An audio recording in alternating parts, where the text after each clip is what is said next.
এই সংগঠনের সাথে সাধু সন্তু যারা আছে ইসকনের, তারা তো মাছ মাংস খায় না, তারা নিরামিষ ভোজী। কোনো ঘটনা নয়, এটি সেই 1946 থেকে শুরু হয়ে স্বাধীনতা যুদ্ধ, মুক্তিযুদ্ধ এবং স্বাধীনতার পর থেকেও এ পর্যন্ত অনেক ধরনের সরকার এসেছে, সরকার গিয়েছে, কিন্তু এই হিন্দু সম্প্রদায়ের উপর যে নির্যাতনটা, এটির কোনো যেমন পরিবর্তন হয়নি এবং এটি বন্ধের জন্য আজ পর্যন্ত কোনো সরকার কোনো ব্যবস্থা নিয়েছে এটি আমাদের জানা নেই। যে কারণেই এই ধারাবাহিকতায় এই ঘটনাগুলি ঘটছে। কিছু দুষ্কৃতিকারী লোকজন আছে, এরা পরিকল্পিতভাবে এই ঘটনাগুলি ঘটাচ্ছে। এখানে একটি বিশেষ কথা এই ঘটনাগুলির সাথে জড়িত, যেটি হচ্ছে শত্রু সম্পত্তি আইন, যেখানে সম্পত্তিগত একটি বিষয় কাজ করে, লুট। এই বিষয়টাকে কেন্দ্র করেই রাজনীতির বাতাবরণে এবং ছায়াতলে এই সম্প্রদায়ের উপরে বারংবার নির্যাতনগুলি হচ্ছে।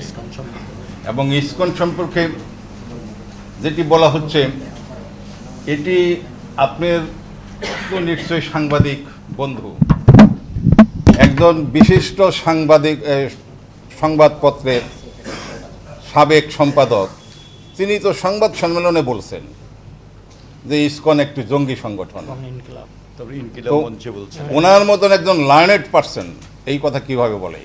আমি যদি ওনাকে পাল্টা প্রশ্ন করি, আপনি সাংবাদিক না অন্য কিছু?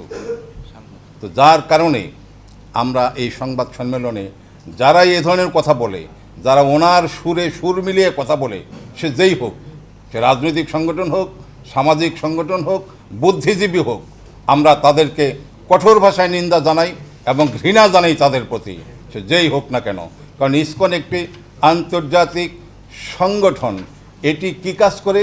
এটি মানুষের স্পিরিচুয়াল জাগরণের কাজ করে। স্পিরিচুয়াল জাগরণের পাশাপাশি এটি সোশ্যাল অর্গানাইজেশন হিসাবে কাজ করে, সামাজিক সেবামূলক কর্মসূচি এরা কাজ করে থাকে। বিভিন্ন দুর্যোগের সময় বা দুর্যোগ পরবর্তী সময় আপনারা দেখেননি ইসকন কি করে? ইসকন ত্রাণ পুনর্বাসন কাজ করছে, ইসকন পুনরুদ্ধারের কাজ করছে। এটি কেন করে? এটি সোশ্যাল ওয়ার্ক হিসাবে করে, এটি সামাজিক কর্মকাণ্ড হিসাবে করে, এটি মানবিক কর্ম হিসাবে করে। আর তাদের মূল কর্ম যেটি, সেটি হচ্ছে মানুষের স্পিরিচুয়াল আধ্যাত্মিক জাগরণ, মানুষের যে কৃষ্ণ ভাবনা চেতনায় মানুষকে উদ্বুদ্ধ করা। এই সংগঠনের সাথে সাধু সন্তু যারা আছে ইসকনের, তারা তো মাছ মাংস খায় না, তারা নিরামিষ ভোজী। এটি সনাতন ধর্মের ধর্মীয় সামাজিক 41টি সংগঠনের একটি যৌথ প্ল্যাটফর্ম। ইসকন এটার অন্যতম একটি, 41টির একটি। সুতরাং এই সংবাদ সম্মেলনের মধ্য দিয়েই তো গোটা সম্প্রদায়ের প্রতিবাদ জানাচ্ছে। সনাতন সম্প্রদায়ের যত সংগঠন বা লোক আছে, সকলের পক্ষ হয়েই তো আমরা প্রতিবাদ জানাচ্ছি। আরেকটি বিষয় যেটি দেশের, আমরা এদেশের সংখ্যালঘু সম্প্রদায় অর্থাৎ সনাতন ধর্মের লোকজন যারা, তারা তো সবসময় শান্তির পক্ষে।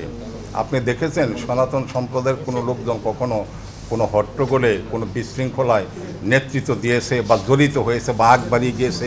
আমরা মার খেয়েছি, তবু আমরা ধৈর্য ধারণ করেছি যে আমরা বিশৃঙ্খলা বাড়াতে চাই না। দেশের এখন যে পরিস্থিতি, সেই পরিস্থিতিতে আমরা শুধু সরকারের দৃষ্টিগোচরে এই সংবাদ সম্মেলনের মাধ্যমে, আপনাদের সাংবাদিক বন্ধুদের মাধ্যমে আমাদের মেসেজটা তুলে ধরলাম।